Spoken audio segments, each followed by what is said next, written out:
हरि ओम। श्री गणेशाय नमः।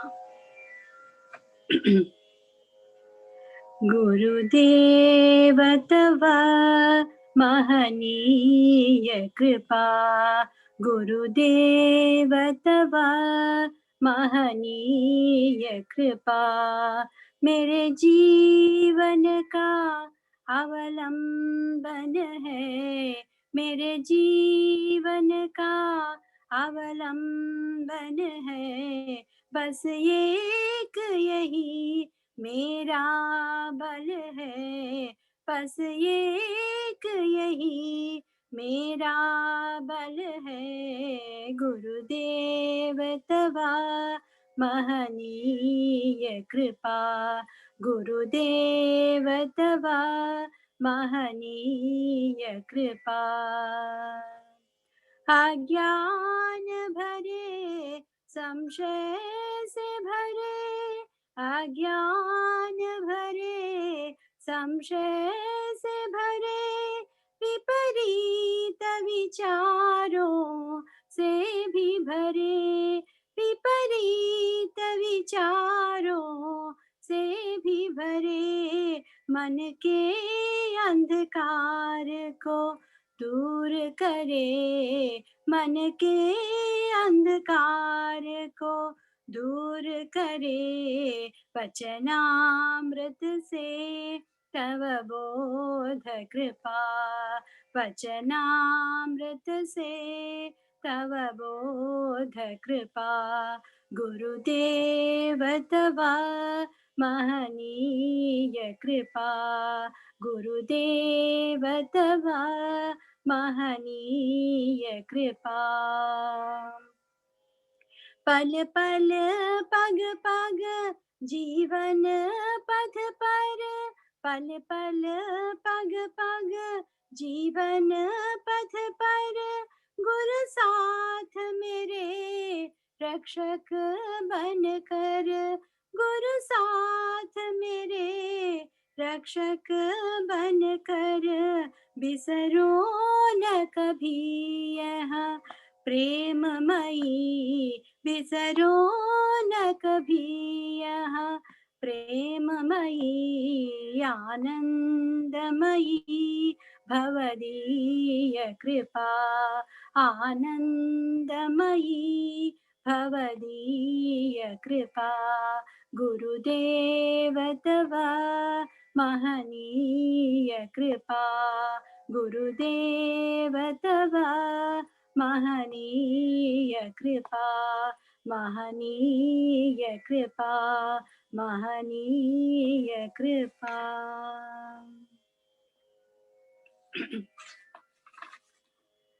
गोवर्धनोद्धार गोपरिपाला, गोपाल कृष्ण हरे, गोवर्धनोद्धार गोपरिपाला, गोपाल कृष्ण हरे, गोपिकलोला गोपाल बाला, गोपाल कृष्ण हरे, गोपिकलोला गोपाल बाला, गोपाल कृष्ण हरे, देवकी नंदन देवादिदेवा, गोपाल कृष्ण हरे, देवकी नंदन देवादिदेवा, गोपाल कृष्ण हरे, वसुदेव नंदन श्री वासुदेवा, गोपाल कृष्ण हरे, वसुदेव नंदन श्री वासुदेवा,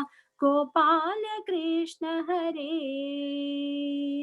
कौस्तुभहारा कमनीय गात्र, गोपाल कृष्ण हरे, कौस्तुभहारा कमनीय गात्र, गोपाल कृष्ण हरे, कालिय मर्दन कंस संहारा, गोपाल कृष्ण हरे, कालिय मर्दन कंस संहारा, गोपाल कृष्ण हरे, नंद कुमारा नवनीत चोरा, गोपाल कृष्ण हरे, नन्दकुमारा नवनीत चोरा गोपाल कृष्ण हरे करिराज वरदा कारुण्य हृदय गोपाल कृष्ण हरे करिराज वरदा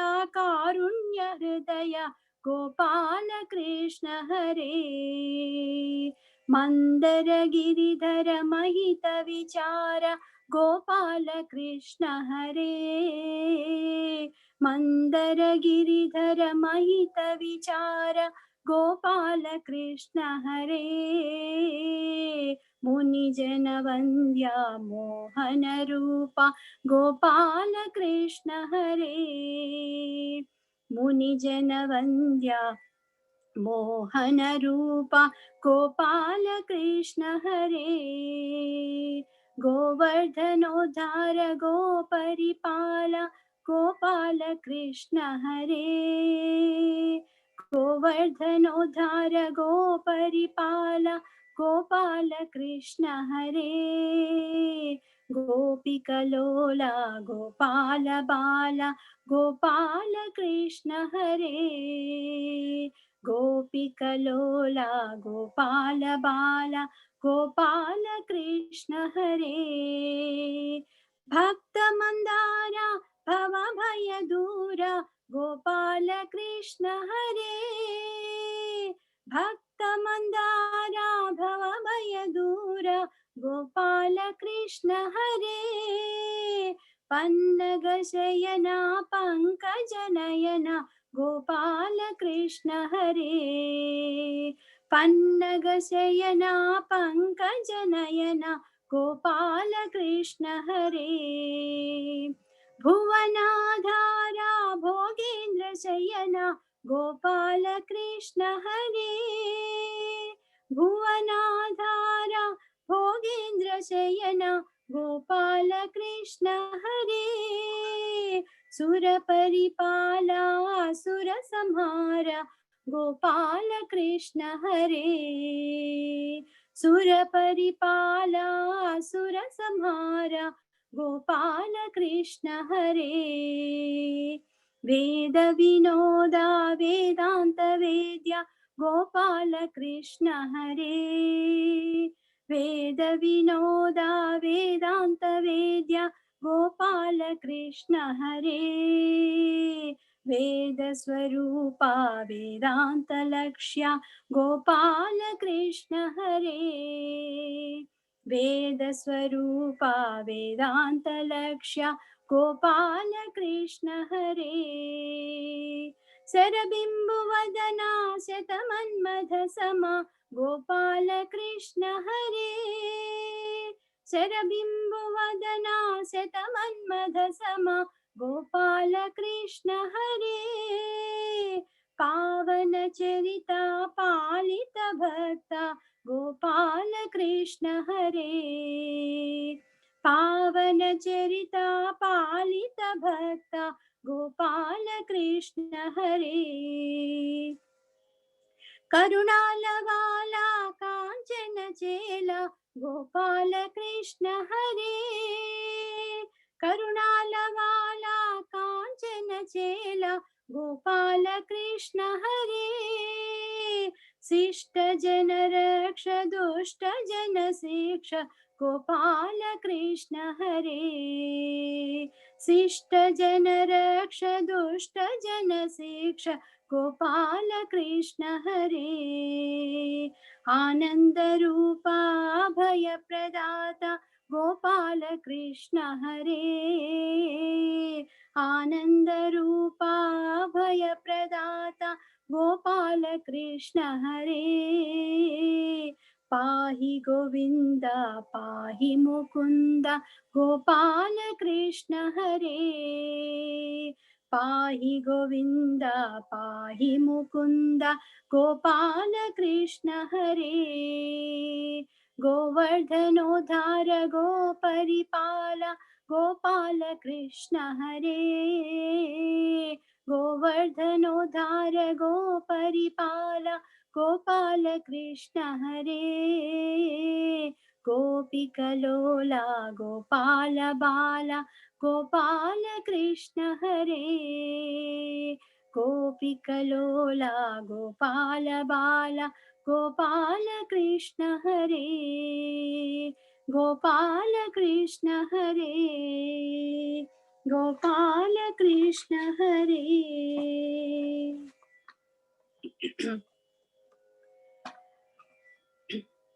गिरिजा भवानी शिवरञ्जनी गिरिजा भवानी शिवरञ्जनी माता भवानी जगत्कारिणी माता भवानी जगत्कारिणी गिरिजा भवानी शिवरञ्जनी गिरिजा भवानी शिवरञ्जनी शक्ति स्वरूपिणी भवभञ्जनी शक्ति स्वरूपिणी भवभञ्जनी सौभाग्यदायिनी करुणामयी सौभाग्यदायिनी करुणामयी Girija Bhavani शिवरञ्जनी Girija Bhavani शिवरञ्जनी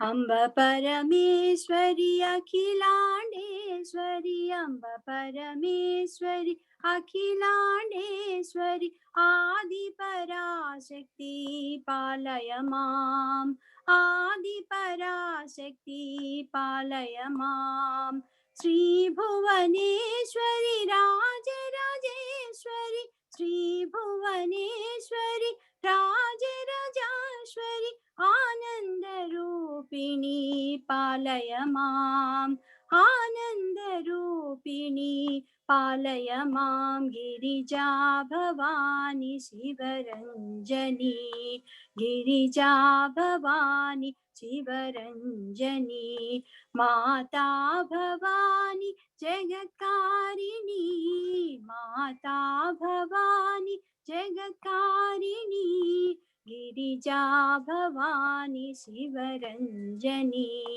Girija Bhavani शिवरञ्जनी शिवरञ्जनी शिवरञ्जनी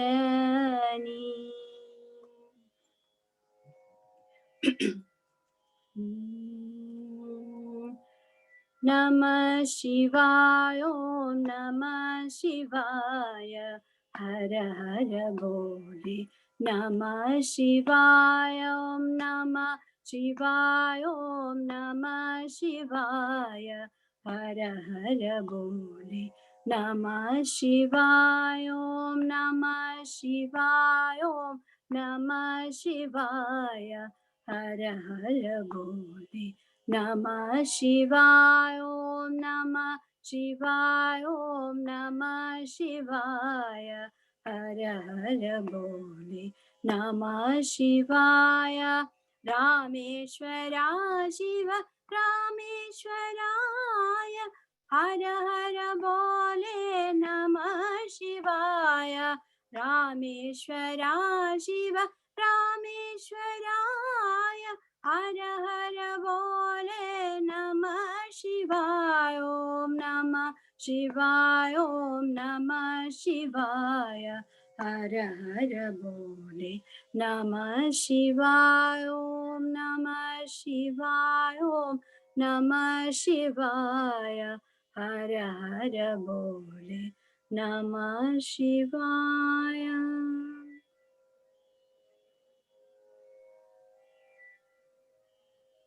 Hari Om everyone. Welcome to day 2 of Narada Bhakti Sutra by Swami Prakashanandaji. A few do's and don'ts while you are attending the session. Please display your full name and center name when you log in. That is first name, last name, dash, your location. It could be CM Alpharetta or CM Atlanta. If you are not from either of these locations, you can say dash your location name.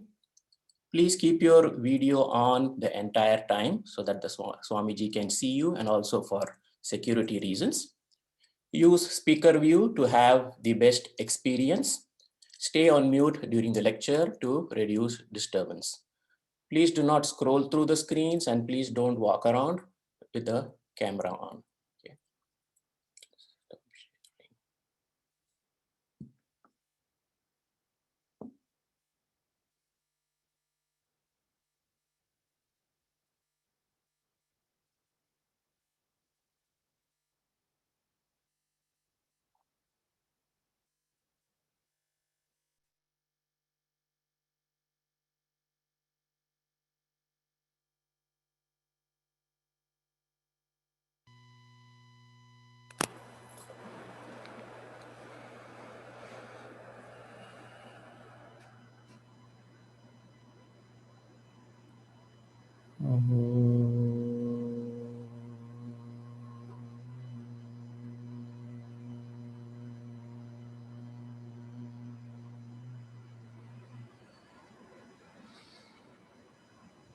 Om Shri Ganeshaya Namaha.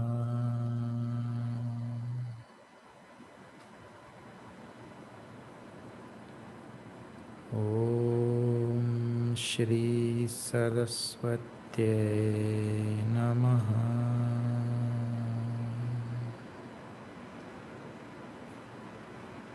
Om Shri Gurudevaya Namaha.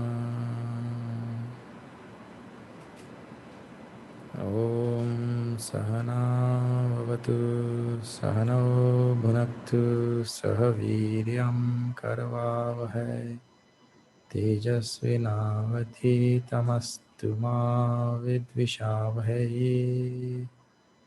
Om Shanti Shanti Shanti.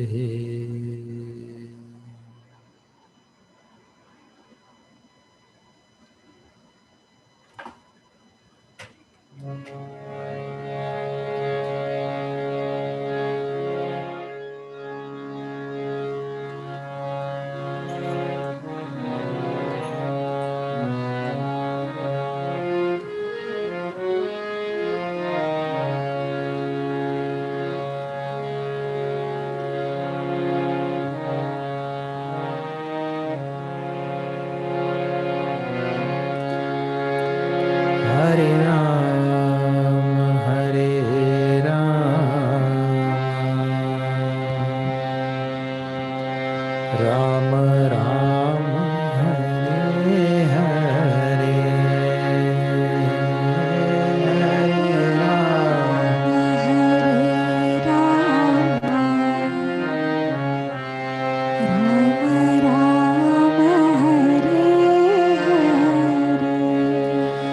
Hare Krishna,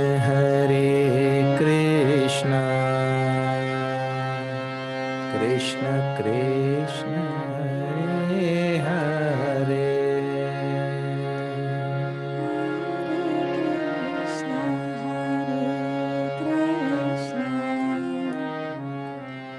Krishna Krishna Hare Hare Hare Ram, Hare Ram, Ram Ram, Hare Hare,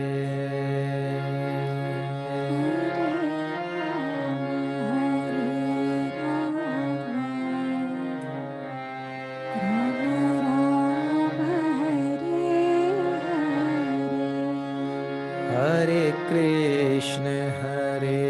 Krishna, Krishna Krishna, Hare Hare,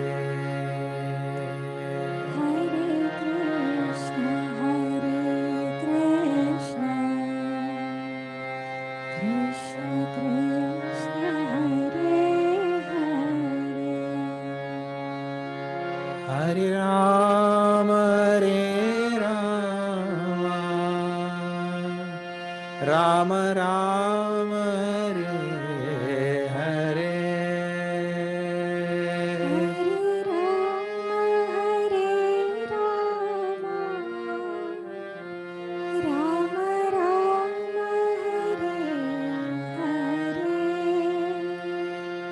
Hare Krishna, Krishna Krishna, Hare Hare. Hare Krishna, Krishna Krishna, Hare Hare. Hare Rama, Rama Rama, Hare Hare.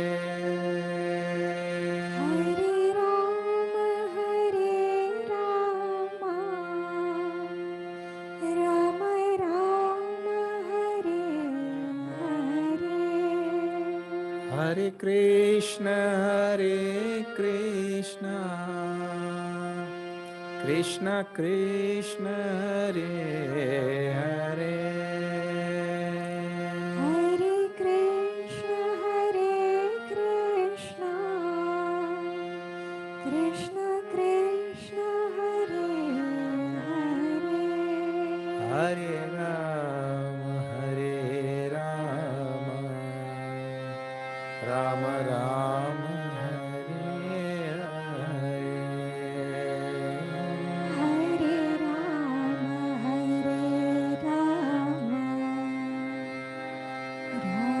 Rama, Hare Hare. Hare Krishna, Krishna Krishna, Hare Hare. Hare Krishna, Krishna Krishna, Hare Hare. Rama Rama, Hare Hare. Rama Rama, Hare Hare.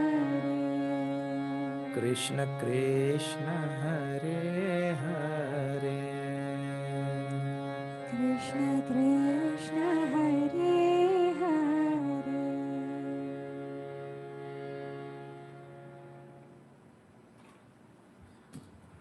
Okay.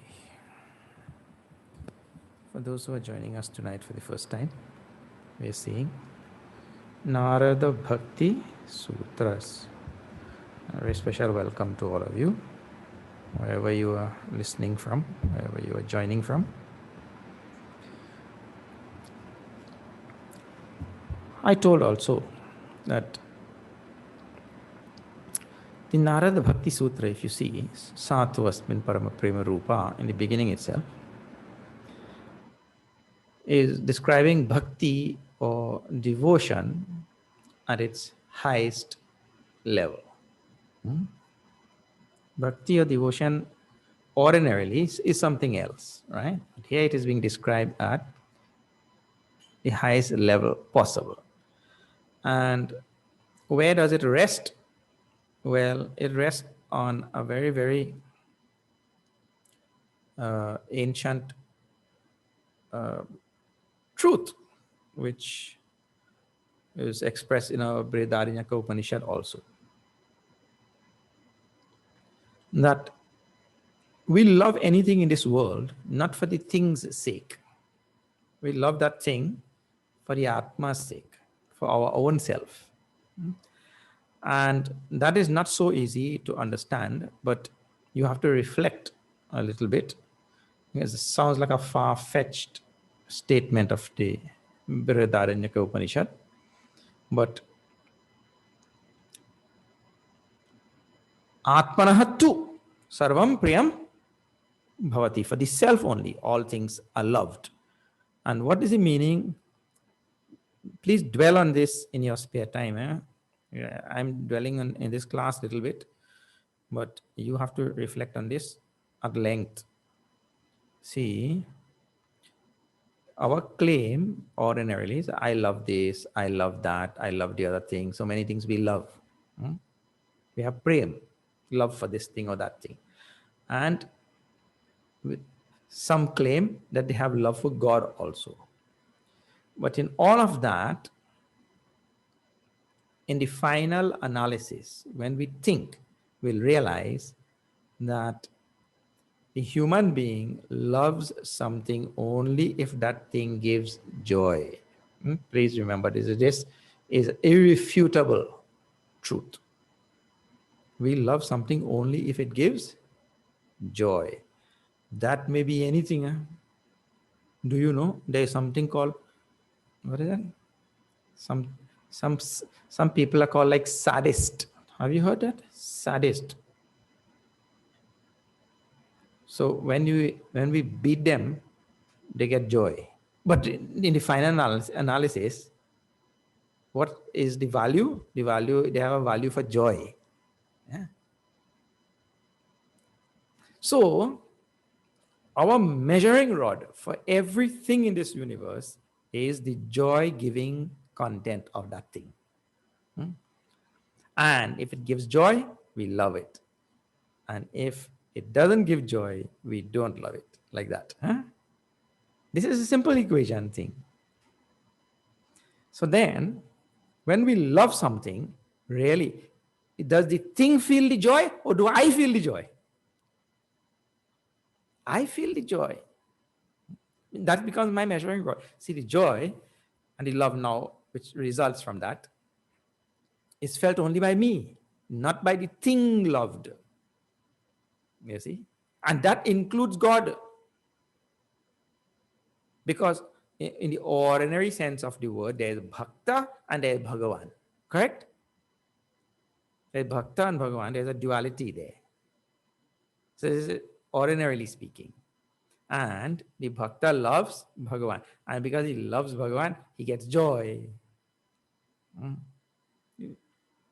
It means he thinks this is Bhagavan is the one who supports me. Bhagavan is the one who sustains me. He's the one who's providing everything for me. He's the one who gave me birth. He has gratitude in his heart towards that Bhagavan. And that it is the Lord who is providing saas, breath, everything for me. Like that. So since he's getting so much from that Lord, he loves that Lord because he's happy to be alive. He's happy to have breath. He's happy to have so many things. We should be happy, of course, to be able to see, oh, Bhagavan gave me sight. Bhagavan gave me so many things. So that brings joy to me because that Lord has given. And therefore, I love Bhagavan like that. And this is ordinary sense. But what is being spoken about here in the Narada Bhakti Sutra is something more. I told we love, like this, we love so many things in the world because they give joy. But if you ask, why do you love yourself? And we love ourselves more than everybody and everything. Why do I love myself? See, this person may disappoint me. That person may betray me. This person may give me food every day except one day. I don't know. We can rely on people and things in the world like that. But in the final analysis, our greatest reliance is on ourselves only. We love ourselves unconditionally for no reason. We love ourselves for no reason. Everything in the world which is loved for a reason. What is the reason? Joy. It gives joy. That is the reason why I love it. That is what I was telling just now. But why we love ourselves? For no reason. This loving ourselves is tied to another great truth. And what is that great truth? The great truth is myself is the source of all joy. That's why I love myself the most. Myself is the source of all joy. And realizing that, recognizing that, reaching that state, I told, requires the removal of the ego, individual ego. Removal of the individual ego, which is told by so many different names. Removing that ego. We call it by different names. And I then told that there are two methods by which we remove. One I call as Bhakti and the other I call as Jnana, which I told you about last night. Okay. When it is removed, then one realizes that I am the source of all joy and there is absolute love. Now, not only for myself, at the same time, I discover that I am all pervasive. I am one with all things, like that. And therefore, I come to love all things in the world. That is why saints and sages, they love. See, we don't like criminals, They like criminals also. It is said that sometime during the freedom movement in India, I don't remember which saint, Bhole Bhale, he was walking on the street just like that. And there was a curfew. And some people beat him up and all. And then his devotees, they caught those people who had beaten him and brought them to him and asked, what should we do? These are the people who beat our guru. He said, leave them. Let them go. Because he saw the hands that beat him and the hands that were treating him now, they are all same, his own hands only. This type of realization of Sarvatma Buddhi comes whichever path one follows. As I was telling yesterday, by whichever path. Sarvatma Buddhi comes, a feeling of oneness and embracing of all things in the universe. This is the idea. So now, this is the result of that realization of myself being the source of all joy and therefore loving myself. And loving myself and loving God now becomes one and same, because I was never separate from God. I was never different, apart, never. You see? So love for oneself and love for God becomes one and same. And last night I ended by telling you that bhakti is really mukti. And the love which we have in for anything in the world, that will be some little bit of love only, because the thing can only give little bit of happiness, isn't it? And the degree of love that I have for the thing is directly related to the degree of happiness the thing can give to me. There's a direct relationship between the degree of love and degree of happiness.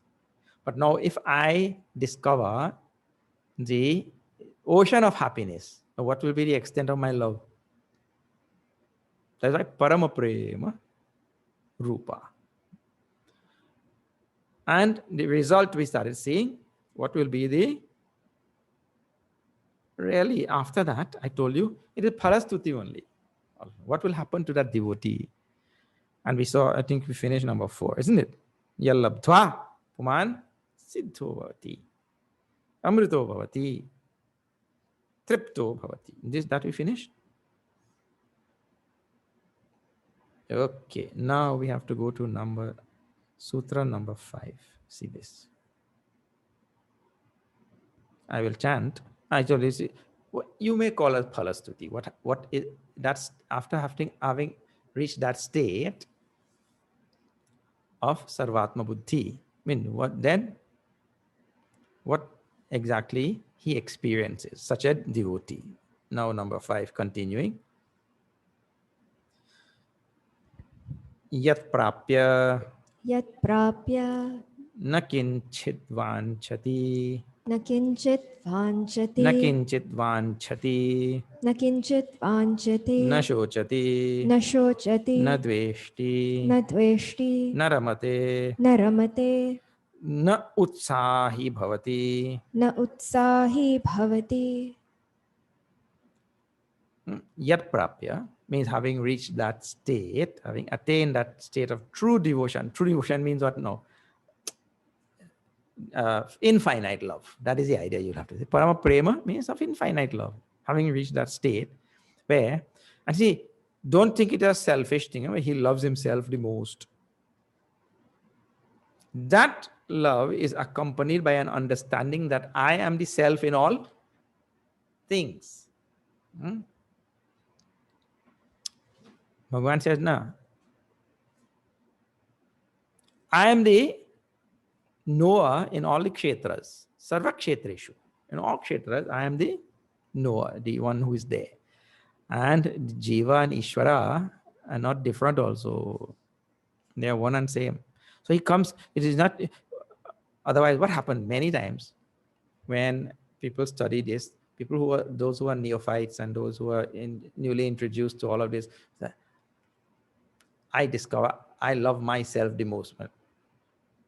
When we say like that, people start thinking that that is a selfish thing, that I am one with God. In fact, I am that Brahman. Aham Brahmasmi. You are God? Oh God. Like that. People start thinking all sorts of, I'm making all sorts of comments because the mind just goes into, try to understand that. Yes, I love myself the most naturally, but that is little self. Then when I discover that I am one with the super self, then the love which I have for myself is now extended to all things. I don't see anything as different from it. Same love for all things. So having reached that state, yat prapya, yat prapya. That is what the first line says. Having reached that state, then what? Nakinchit vanchati. That person wants nothing. He desires nothing in this world. Now see, why he desires nothing? Because you have to just see the origin of the desires. Think, how do desires arise? Yesterday I was telling,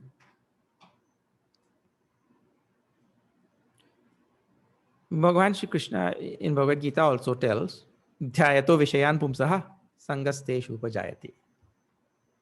Sangat Sanjayate Kama, a desire comes. Means I look at some object, think at ordinary level now, but I look at some object. Actually, I looked at this object somewhere. And I said, oh, nice. That is true thing I'm telling, real story. I saw this somewhere. I said, oh, nice. Then the person who was there accompanying me, he heard me say that. Then he bought it. So in any such act on the part of the jiva, what is actually happening? What are the dynamics that are there behind this thing? It is this. Because of ajnana, start from the top. Because of ajnana, I am unaware of my purna nitya. Purna means what? Full, complete, total. I am unaware of my purna nitya because of ajnana. Had ajnana not been there, I would have been totally aware of my completeness, fullness. You see? Now, complete means what? Complete means, complete or full means nothing is lacking. Because I am unaware of that state, I go on feeling a million things are lacking now. I'm not full, not complete, not total. I'm finite, restricted, bound, so many things because of ajnana. So naturally, since so many things are missing, when I see some object, somehow quickly I calculate, oh, that will bring an additional measure of completeness, fulfillment. So immediately I desire that thing. And then, of course, karma, action to get it and all that kind of thing, right? So, but we are trying to see the origin of this desire. So the desire actually arises from avidya, kama, karma.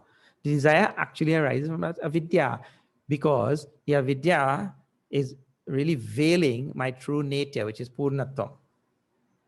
And now I feel I am apurna, incomplete. I need some things to complete me, and that has no end. Because no matter how many finite objects you add up in your life, you will not get the infinite. Because there will always be one more which you can add. That is why we we hear saints and sages saying, scriptures say everywhere, that the cessation of desires cannot come by the fulfillment of desires. Have you heard? Because that's like adding fuel to the fire. So the desires come because I keep on feeling that I am not full, not complete. I am not total, you see. And total is lacking something. So now the one who, having reached that stage, yarprapya, nakinchit vanchati, when he realizes I am full, complete, total, purna. So what is there to desire? So this is one way to say. Huh? The other way to say that is just now, see, we were saying avidya causes kama, right? Well, the other way to say that is his avidya is gone. The one who reaches that state, he gets rid of avidya. Means he has come to discover his state of completeness. So if avidya is gone, then that avidya is the cause. The effect will not be there. Kama is the effect, desire. So nakinchit panchati. He doesn't desire, he wants nothing. He gets something, good. He doesn't get something, good. Like that. Nakinchit vanchati. So this is the result of having reached that state. This is what is being spoken about. Huh? Na shochati. Na shochati. Now see, when there is a desire, after that, only sorrow can come. You know, any desire that comes, after that only sorrow can come only. Because anything that happens to that desire, you're in trouble. Anything that follows the desire will put us in trouble. See, even if the desire is fulfilled, right? Then what happens?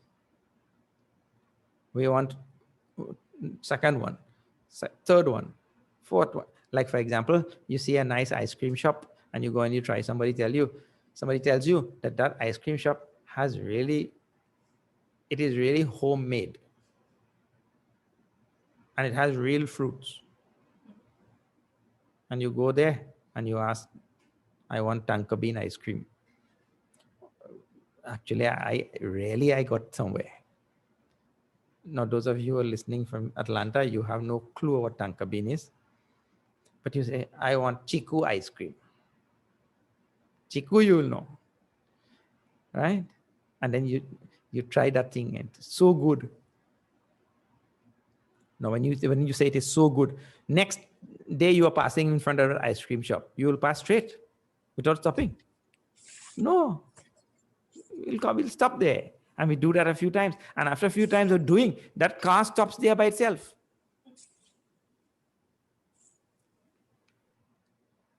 Now, suppose something happened and that ice cream shop closed down. Now that desire which we have already developed there now, and we're looking for it. In fact, when we left home, we're thinking of that ice cream shop and already licking your tongue. Then when you go there, that ice cream shop is closed down, gone out of business because chiku was too expensive or something, whatever. So now what happens to your desire? So first, the desire was fulfilled. So you were getting ice cream every day, right? The desire was being fulfilled. Then what is happening? Diabetes, because you're going excessive sugar every single day. Then money is going also. Then the time is going there also. So then some cost is there. So the desire is fulfilled. Now desire not fulfilled. What? The ice cream shop closed. So desire is not fulfilled. Then that also is trouble. So if it's fulfilled, it is trouble. If not fulfilled, oh, then you're going to try to find out now what exactly was the cause the ice cream shop is closed. So the idea is after that desire arises, anything that follows is going to end up in trouble. In ordinary simple language, you say, if it is fulfilled, it turns into greed. If it is not fulfilled, it turns into anger. If it is fulfilled for somebody else, the desire is fulfilled for somebody else and not you, it turns into jealousy. If it is desire is obstructed by somebody with whom you cannot get angry, then that desire changes to depression. Some form it's going to metamorphosize into something. This is desire. But now ajnana is gone, desire is gone. So then why is the sorrow to follow?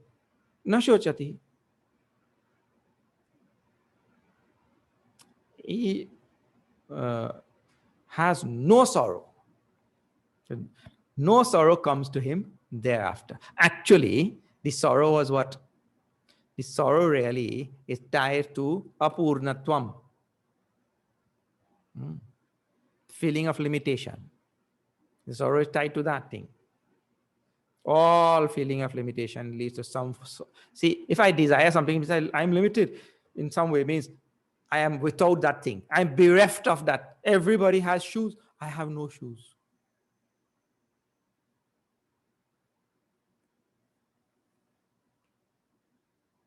So, because I have no shoes, that's a sorrow for me. But now one who discovers that he is Purna, of infinite bliss, infinite joy, Nashochati, he Purna, full, complete. Nadveshti, he doesn't hate. He hates nobody.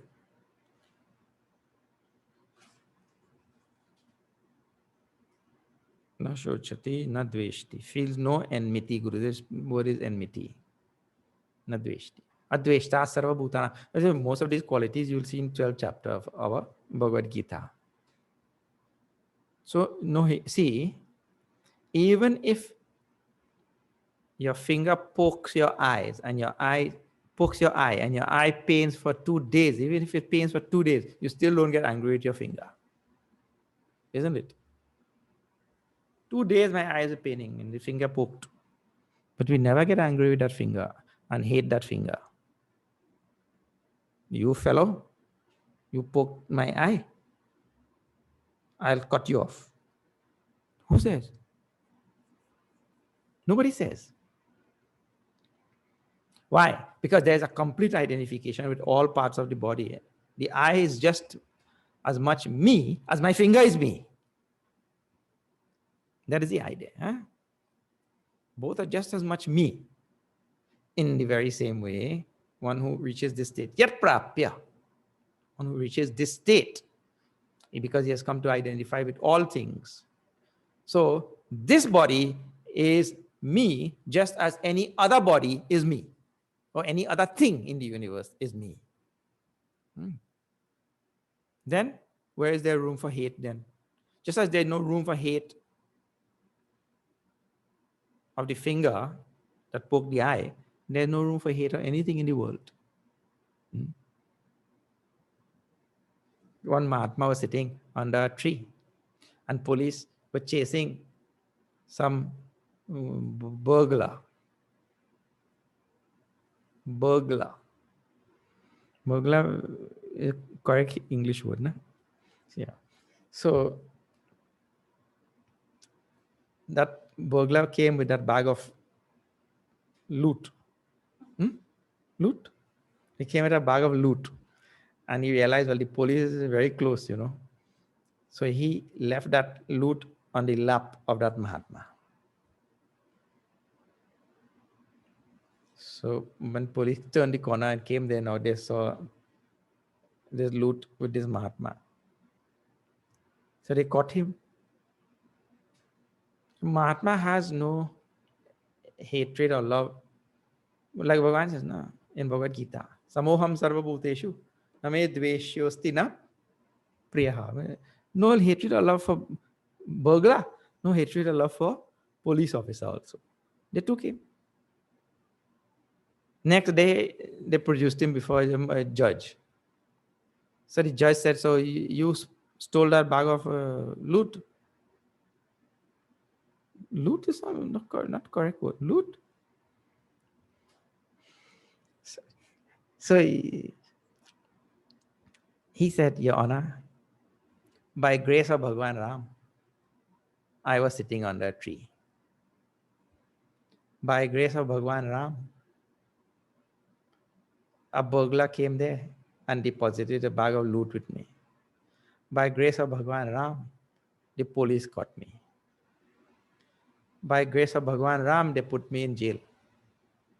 By grace of Bhagwan Ram, now they produced me before you this morning. So the judge heard all of this and he realized that this is a very simple Mahatma, he sees the hand of Ram working in everything. So he said, okay, Mahatmaji, you go home. Of course, he has no home, but you go. And he said, and your honor, by the grace of Bhagwan Ram, you let me go now. So no love or hate for anybody. Thief means robber, police, judge, nobody. And happily he went away. No nashochati, with no grief, sorrow, nothing. None of them. But this is for the one who is being described, the one who is in that state. That one is being described, not Dveshti. Adveshta sarvabhuta. Naramate. Gurudev puts here rejoices. He doesn't rejoice. But other places, Nandati eva. And here, Naramate. He doesn't rejoice. There he rejoices and rejoices and rejoices. But all scriptures then all seem to be contradictory. What is this? You've seen, no? Here it says Naramate. There it says he rejoices like anything. Revels. So and the next word also, na utsahi bhavati.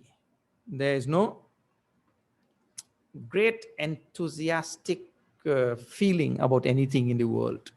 And things come and go, things come okay, they go okay. Nothing. He's not enthusiastic about anything. Means there is no jubilation. That is the idea. Utsaha. So the two words.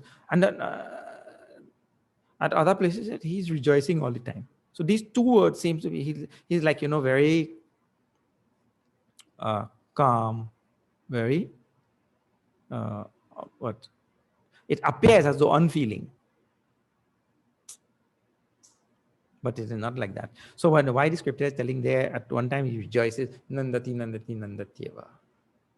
And here, Naramate, na utsahi bhavati. The idea is the self, Atma, Paramatma, whatever you want to call, right? That thing is akarta. It doesn't do anything. It doesn't engage in any verb. That is the idea. But the upadhi, which is left, that upadhi will be feeling joy. And as the upadhi feels joy, the upadhi will dance. You have to see in Ramcharitamanas, in the Aranyakand, Bhagwan Shri Ram is walking into forest. He left Chitrakut and he started going south to Dandakaranya Ityadi. And on the way, there is a devotee, it's called a Sutikshna. Sutikshna just heard from somebody, Bhagwan Ram is coming. Sutikshna got out from his little hut and came out on the road and started dancing. Oh, Bhagwan Ram is coming. He started dancing. Oh, I'm going to meet my Bhagwan Ram. And he dances and he's going in the opposite direction to meet Bhagwan Ram. It means he's rejoicing. Rejoicing. Nandati. But what is doing is the upadhi, because it is trained in a particular way of devotion to Ram and rejoicing in devotion to Ram, singing in praise of Ram and all that, because that upadhi came through a certain path, that upadhi will continue like that. And from the point of view of the self, nothing. From the point of view of upadhi, nandati. Nandatyeva. from the point of view of the Atma. Naramate, na utsahi bhavati, ityadi. All of these things. This is the idea. So, don't think that is crazy. Please see this. If you read there in the scripture, it says, Yogarato va, bhogarato va, sangarato ityadi, nandati, nandati, nandatyeva. You see there, he's all the time rejoicing. Yasya brahmani ramate chittam. And that's why chittam, because upadhi. So if you see there, and then you come and see here, naramate. Quick, the intellect that is not pure, shuddha buddhi, the intellect that is not pure, quickly he jumps on a bandwagon of criticism. That intellect that is not shuddha. In other words, I have found an inconsistency. I have found a contradiction in the scripture. This scripture is useless. You throw it out. Ashuddha buddhi. Therefore, our Bhagavan Shankaracharya tells, if you see it says that thing there, and it says this thing here, first thing, it's that buddhi shuddha, first thing it will quickly try to find out why it says like that there and why it says like this here. Not quickly jump, inconsistent. Useless thing. Throw it. It says like that there because of a certain reason, and it says like this here because of another reason. That you have to find out. Uha poha vichakshanaha. It's called, the person has to have the ability to show that the scripture is consistent throughout, and any seeming inconsistency is only seeming.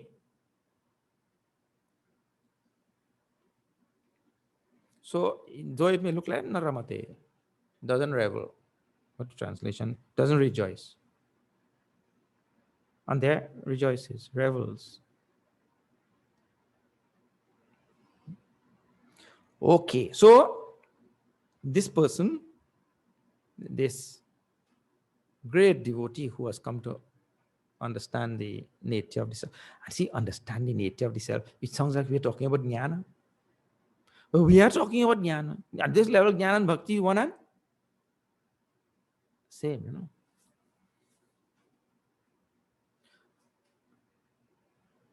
Bhagavan tells in Gita also, na? Bhaktya mam avijananti. Yavan yaschasmi tattvataha. Isn't it? By bhakti, mam abhijanati, the person comes to know. Abhijanati word is there. Tato mam tattvato jnatva. Having known me in reality. Vishate tadanantaram. So bhaktya mam abhijananti. By bhakti, the person, see, the bhakti then, is so much of love for Bhagavan, and that's why I said, we told yesterday, na?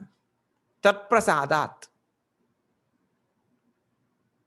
By the grace of that, Bhagavan says in 12th chapter, Tesham aham samuddharta. The Lord himself, because of the quality of that reality, always beaming grace. The devotee makes himself open to that grace. And by that grace, he knows the Lord. Bhaktya mam abhijananti, like that. So, it appears as though mam abhijananti means to know the Lord is the final state. Bhaktya, by bhakti. But then what happens? The state which is attained or reached, that state is the state of Sarvatma Bhav, which we are talking about. And since I had loved myself the most, and now I come to realize myself is everything. I am the self of all.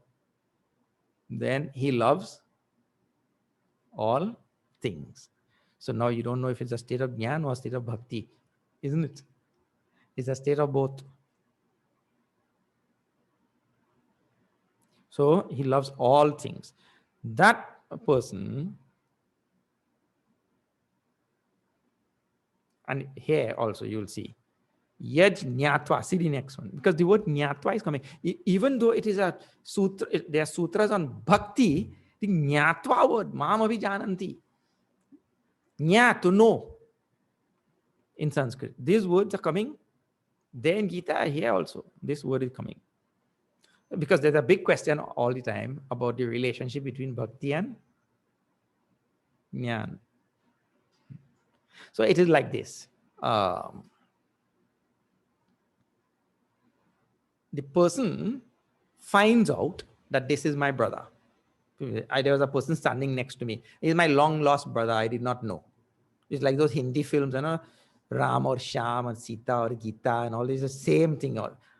I don't know. It took one script and made about 20 movies. Raja or Rank and all sorts of movies like that. This long lost twin. Then so he's standing right next to me. I don't know he's my brother. Right?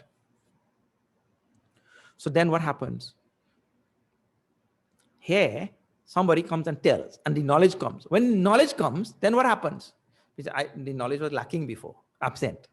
Somebody tells, hey, he is your brother.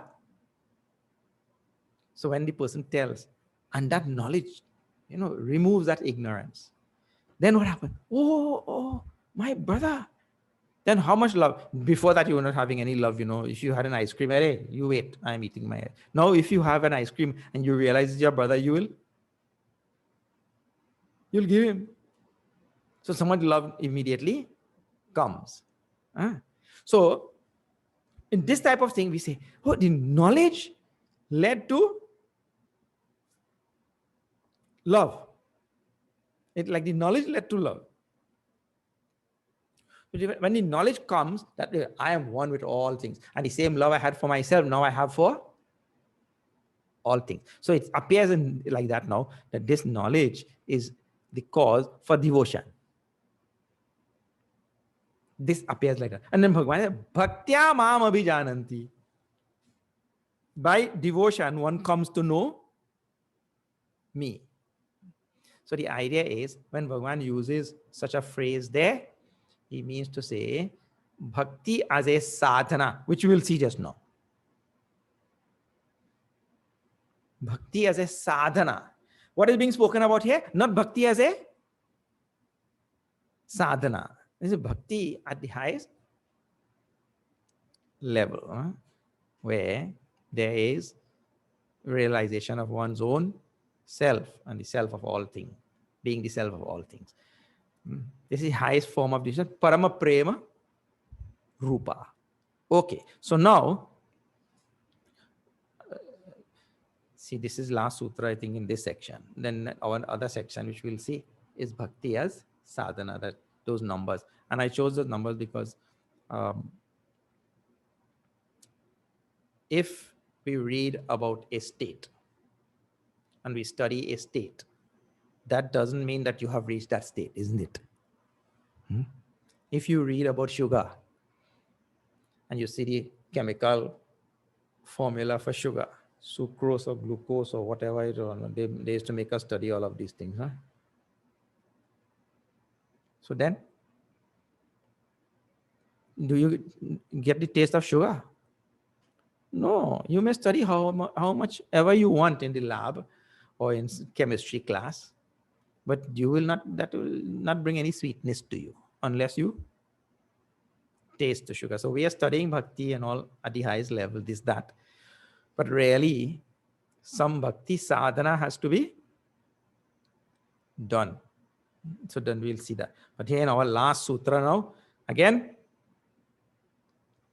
phala stuti, still continuing. Because I told you, this one sutra really was the end of the teaching. Really. Now see this, number 6. Yajñātvā matto bhavati stabdho bhavati atma ramo bhavati. Yajñātvā, having known that state of true love, having known that state of supreme love, yajñātvā, knowing that, then what? Mattaha bhavati. Mattaha means that person becomes intoxicated. Just now you told he doesn't not revel or not nothing. He sits there. He becomes intoxicated. So when a person becomes intoxicated, what he does? Nandati, nandati, nandati. Meaning now the upadhi, which is there, that upadhi will revel only. The upadhi dances. That's what the Sutikshna came out, they're dancing. You see? That is why you see many sages dance. Bhaktas dance.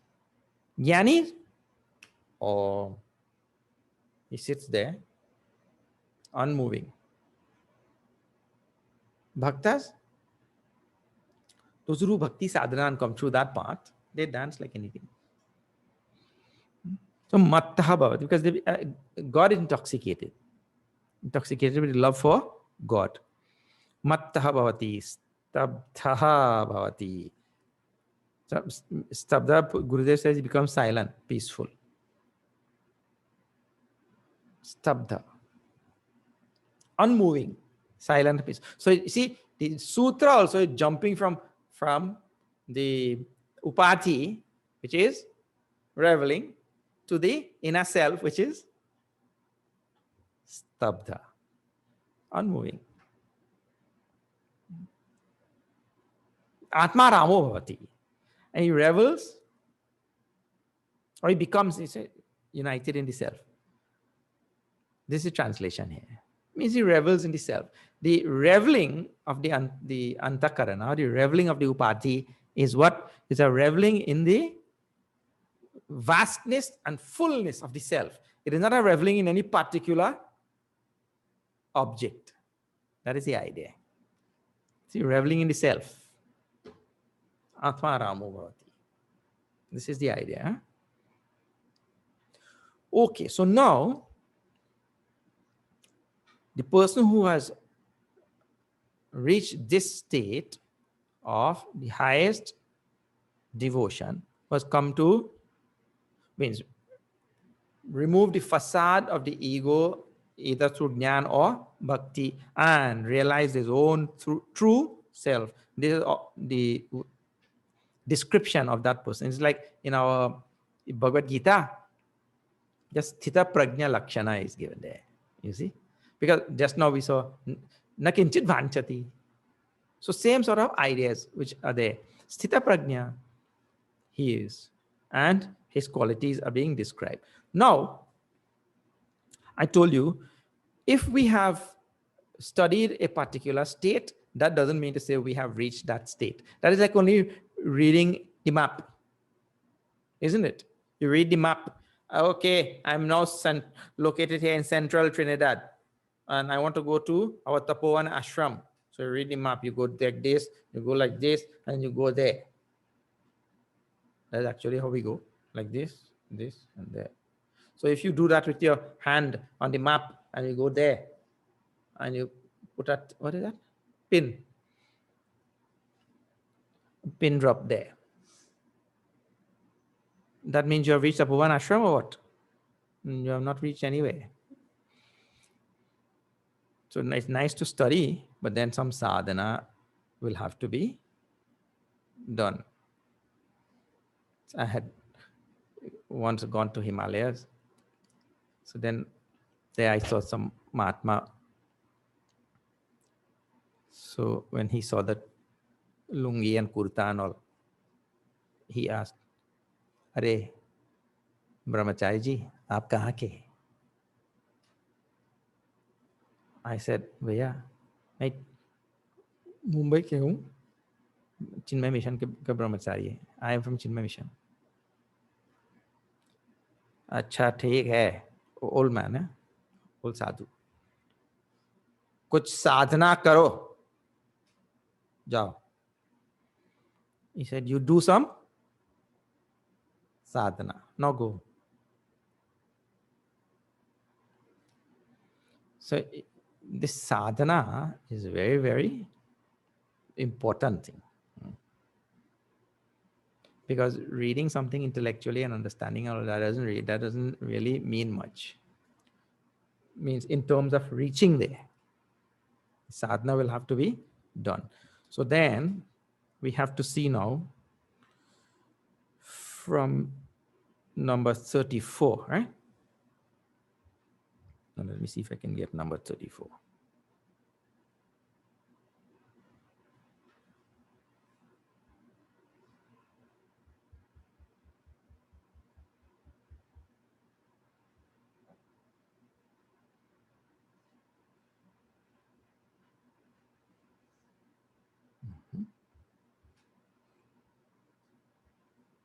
Here we go.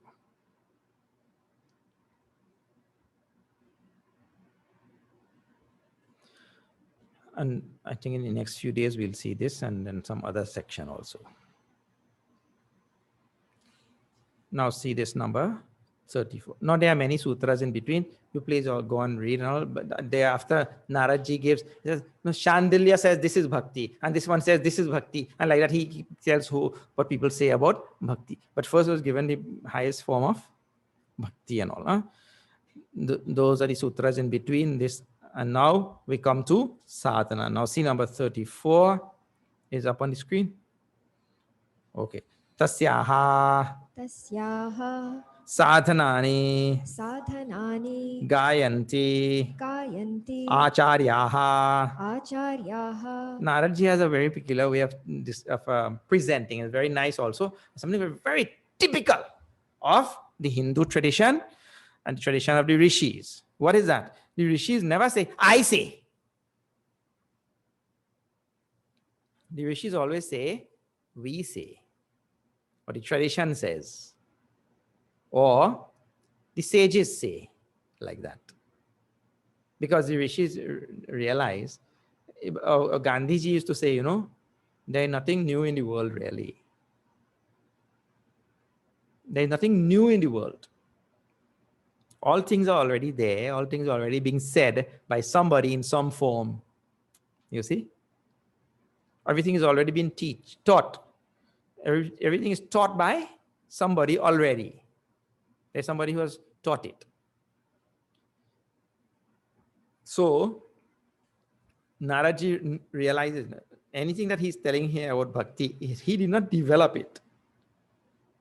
It's there in the universe. And as one of the acharya, he teaches like all the other acharyas. Acharyaha gayanti. The acharyas, they say, they sing. What? Tasyaha sadhanani. The sadhanas of that bhakti. Sadhana means the means to that bhakti. What sadhanas we are supposed to do. And then you will find out as we go along that the sadhanas for bhakti and the sadhanas for jnana, they are not much different. People like to make a lot of nice differences and to distinguish them. This is one of the weaknesses of human beings, to distinguish ourselves. We want to distinguish ourselves. Means to say, hey, I am not any bhakta, I am jnani. And the bhakta says, hey, I am not any of this dry jnani thing you are. I am bhakta. Because I like ras. So everybody likes to distinguish themselves. But what you'll find out is, really speaking, the sadhana for bhakti and the sadhana for jnana, they are not much different, really. So now we'll see. He says, Tasyaha sadhanani gayanti acharyaha. The acharyas, they all speak, or they all sing, they all tell about the different means of developing this devotion. So this is just introduction to the section. Now, which means, see, this is now number 35.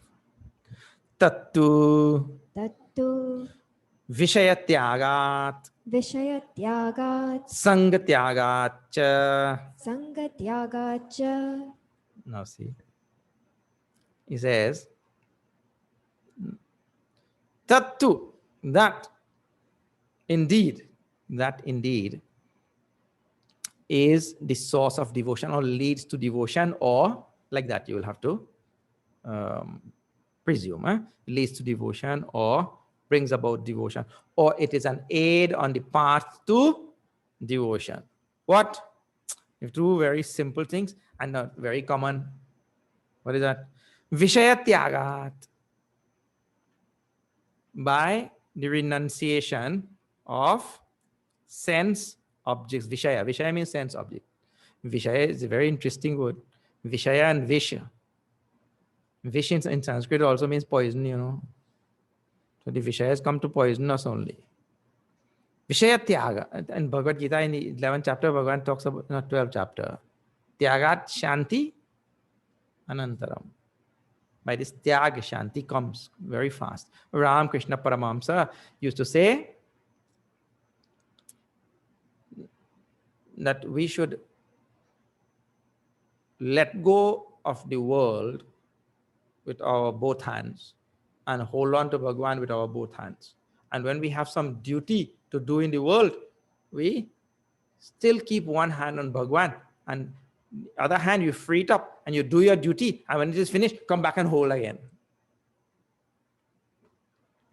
In our case, both hands let Bhagwan go, and we are holding on to world with both hands. The idea means our whole personality is consumed by the world. That is the idea. Vishaya. Now, it is a big question, you know. Big question comes in people's mind. And in this room, all brahmacharis and all the teachers who are here will be faced with this all the time. What is that?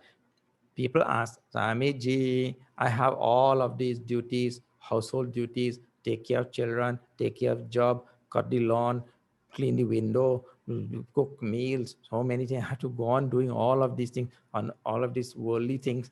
And how to manage that and also manage my devotion at the same time, or my sadhana at the same time. People always have this problem of bringing the two together.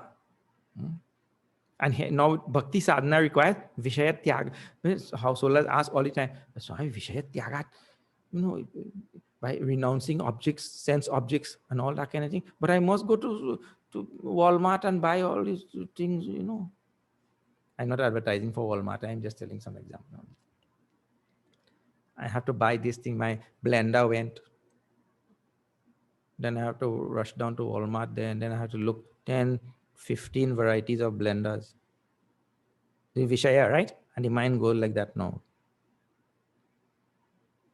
The mind gets blended in all of that. And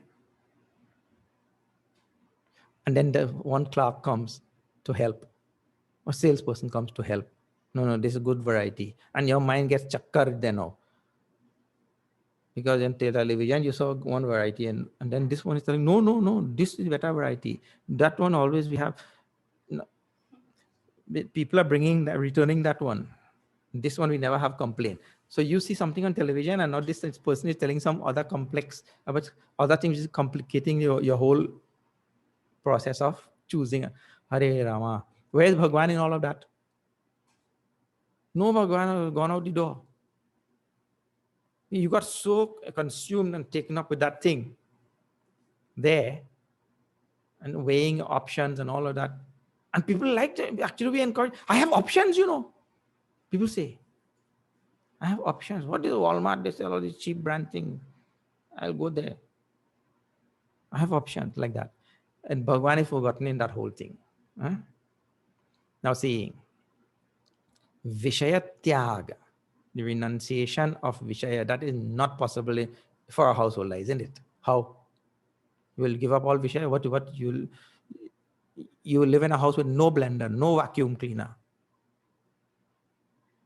no stove. What you'll cook? Chulha, firewood. That is also Vishaya. You go down, you were looking for the best firewood.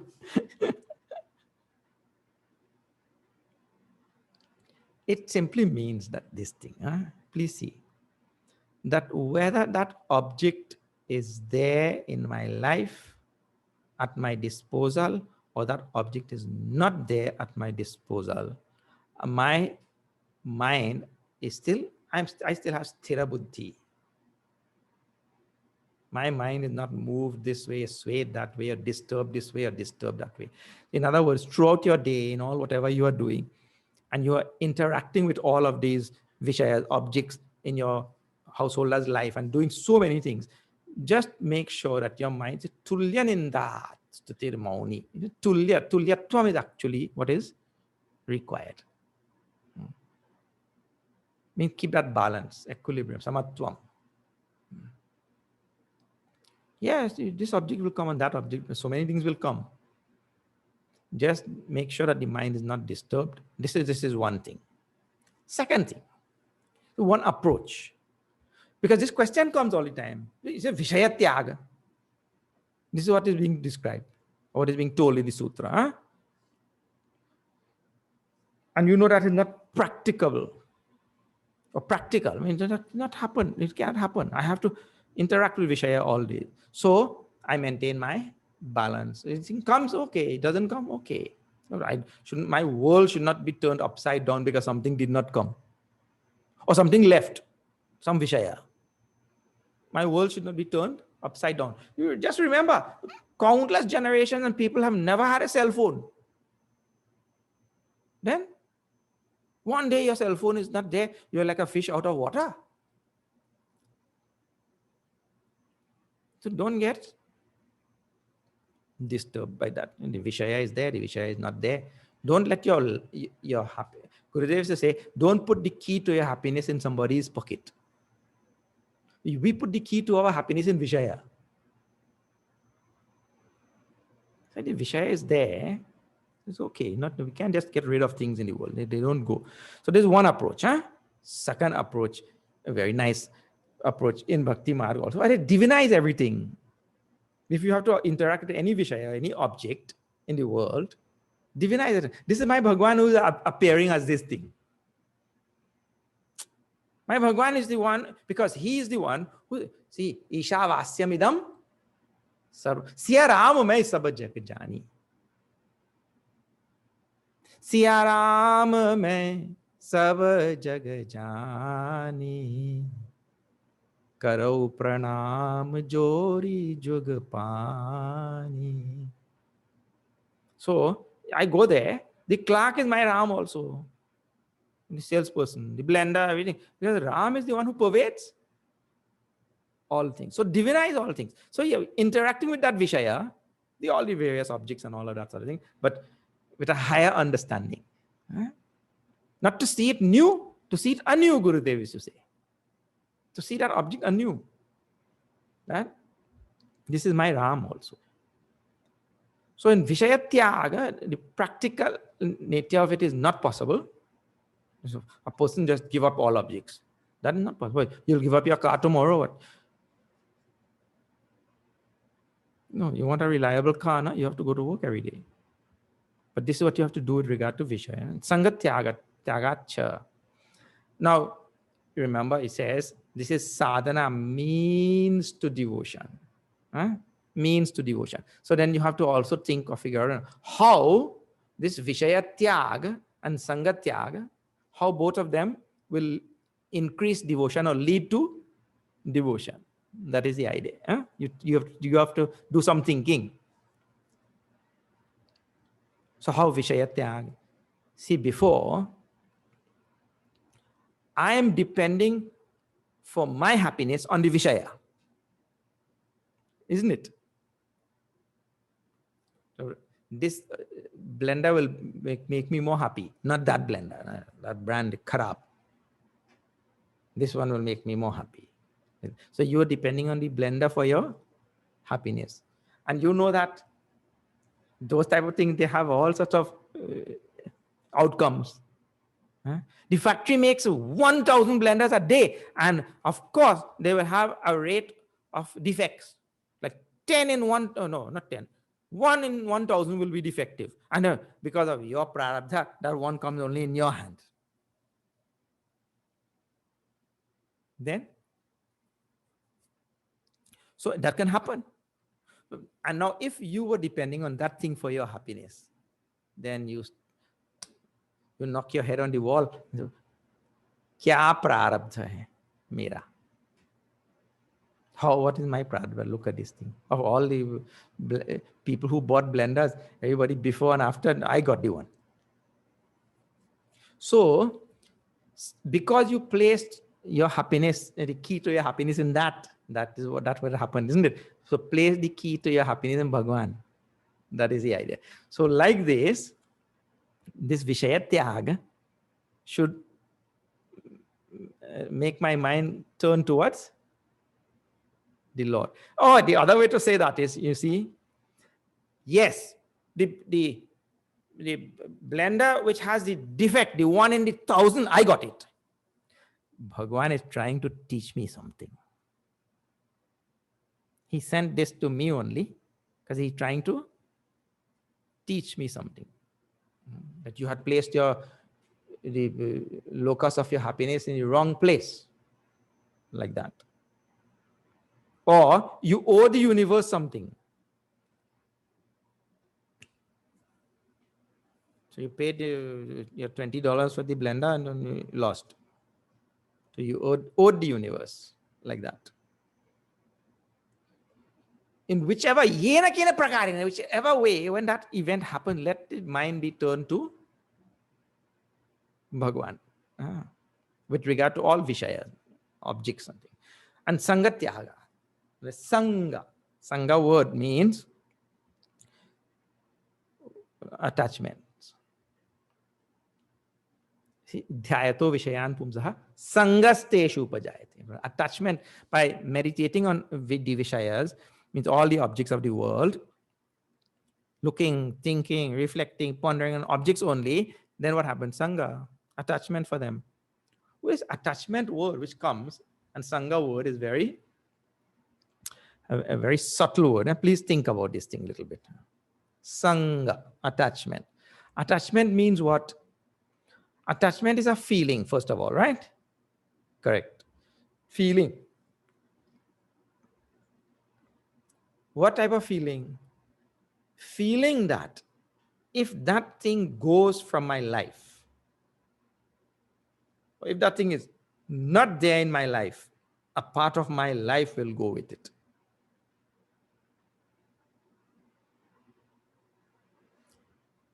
It means I cannot do without that thing. That is the idea. How I will survive? I don't. And these type of things, they are nice in Bollywood films. But for a sadhaka, attachment is real obstacle for so many things in sadhana. So attachment means the feeling that if that thing goes, my life will go. This is how you have to understand. A piece of my life will go. Means I cannot do without that thing. That is called as attachment. So he says this thing is a hindrance to bhakti. Because how? I am supposed to be, Puja Gurudev used to say, detached from the world and attached to Bhagwan. I am supposed to be attached to Bhagwan, but I am attached to all the worldly things. I have attachment for this and attachment for that. I feel I cannot do without this and I cannot do without that. I cannot live without this and I cannot live without that. That is the idea. No. By tyag means by the renunciation of this attachment. What? No, if it goes, but and then you see from a very simple, ordinary standpoint. So many people are living, billions of people on this earth, they are living without that thing, which you think you cannot live without. But there are billions living without that. How are they living? And our attachments are numerous, means countless and very subtle. Very, very. See, I'll just give you a simple example. We have here from our Chinmay ashram here in central Trinidad, we have another little ashram in the mountains. Some of you would have gone there already. I remember Gita Amma going with us there. And so, that Tapovan ashram we call. Many people will not go to Tapovan ashram. Why? Because all the nice conveniences which they have in their nice air-conditioned home, that thing is not there in Tapovan ashram. So I'm Place. so attached to all of these Oh. little conveniences at home. And nice clean tiled rooms, and nice hot and cold water, nice bathroom, and a nice soft mat when I get off my bed, and a bed also. And all of these things, I'm so attached to all of these things there. So, Swamiji, I'll pass on that Tapovan ashram this time, and next time I'll go. They'll tell like that. Really, this is nothing but attachment. And there are billions of people on the earth who don't even have an ashram. They sleep out in the open and sleep under trees. And so our attachments are like that, numerous and sometimes very subtle. We don't even know. So what I have to do now, look, oh, how many different types of attachments, countless and subtle ones. Really, I have attachments in such numbers and so subtle that I myself have not figured out. The people have, like for example, attached to a certain image of my hair should be like this, or my hair should be like that. And that is my image of me, and I'm attached to that. And if I don't get that, I'm not going satsang.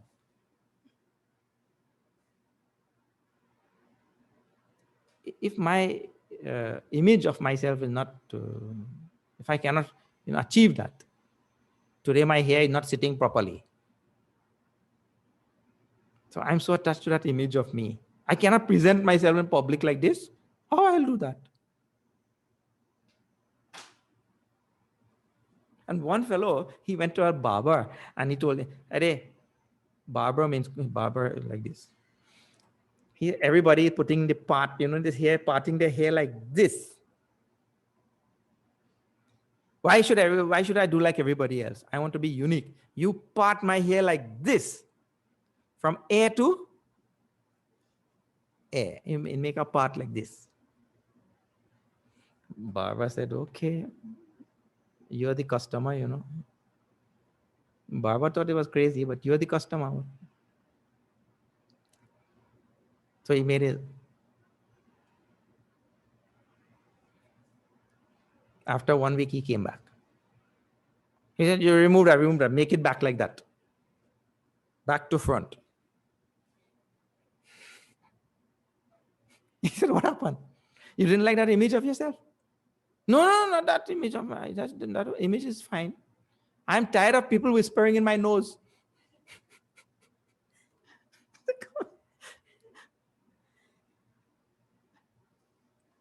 So he makes an image of himself, and his hair has to be like spiky or mohawk or something, and then he's attached to that. Now, you please see, and this is not for you to see. Oh, he's attached to that, one is attached to that, and that. You see what you are attached to. And I told you, countless attachments, countless, and subtle, so many of them. So Sangatyaga, this thing becomes a great hindrance to bhakti or devotion, because if my life is so consumed with all these petty, trivial, paltry, flippant little attachments, if my life is so consumed by that, where will there be any chance for Bhagwan? I'm attached to countless things, or any attachment for Bhagwan is possible.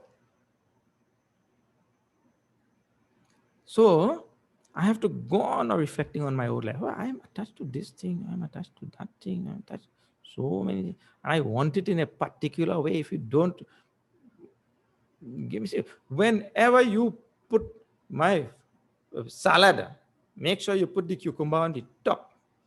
And at last, then you put that olive, and that green olive and not that brown one. Or California olive. I don't know this Italian olive, See how many attachments now. See, He orders that, and he goes to some restaurant. He gives hell to that waiter or waitress or whoever is there, yeah? Because of his attachments only. So this type of thing, which is there in a person's mind, this becomes a big hindrance to devotion. So now this type of quality, right, which we are talking about, what is gunas? Vishaya tyaga, sangat tyaga. This thing is there in bhakti gyan marg also or not? Same. Because a mind which is so attached to worldly things cannot think about Atma Gyan. A mind which is so attached to all the worldly things cannot think about Bhagwan. Because I'm busy pursuing all the worldly things. Where Bhagwan will come in all of that? So the sadhana actually is same, really. If you look at them, you will see. The idea is this. Which instrument the human being has at his disposal? One instrument only. That's antakarana, isn't it? Mind, let's say. He is a generic term. Mind. He has mind. Maneva manushyanam karanam bandha moksha. Mind only is there. There is nothing else. So if this mind is infested with all of these durgunas, that mind is not available for jnana or bhakti. This is the idea. So Vishaya Tyaga and Sangat Tyaga. Now he is going to list more other sadhanas. Sadhana means I have to. The means for devotion is doing having renunciation of Vishaya, renunciation of attachments, like that, right? This is the means. And now he's going to give many more means. And we'll see the next sutra from tomorrow. Okay. All right.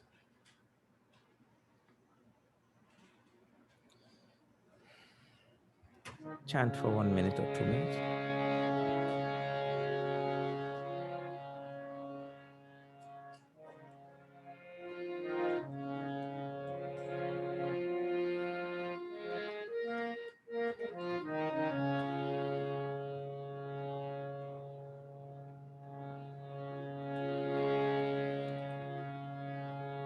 Hari Bol, Hari Bol, Hari Bol, Hari Bol, Hari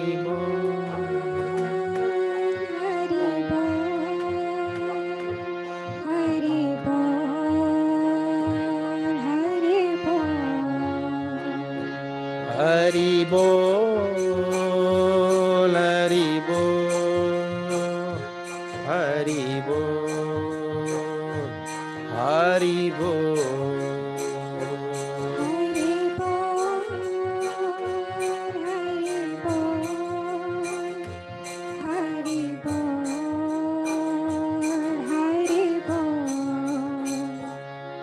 Hari Bol, Hari Bol, Hari Bol, Hari Bol.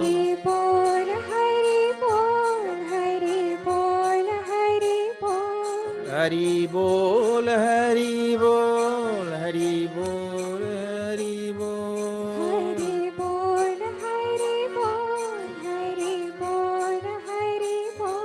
Hari Bol, Hari Bol, Hari Bol, Hari Bol, Hari Bol, Hari Bol, Hari Bol, Hari Bol, Hari Bol, Hari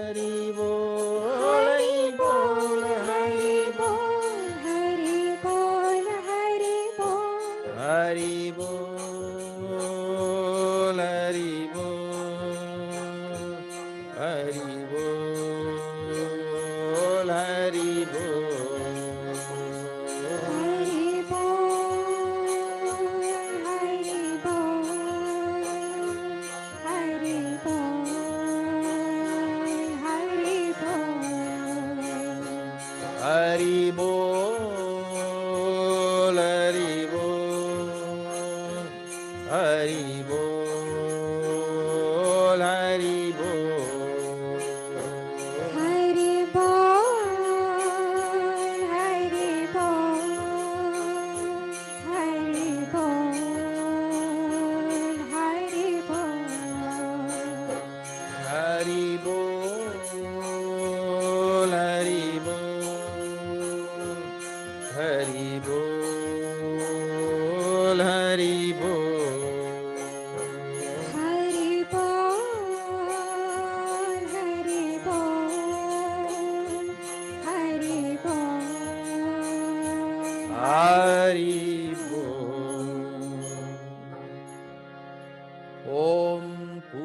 Purnamada Purnamidam Purnat Purnamudachyate Purnasya Purnamadaya Purnameva Vashishyate.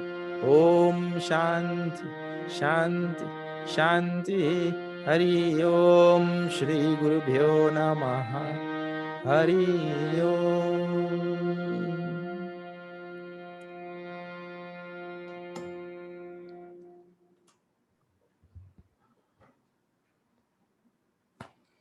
Okay.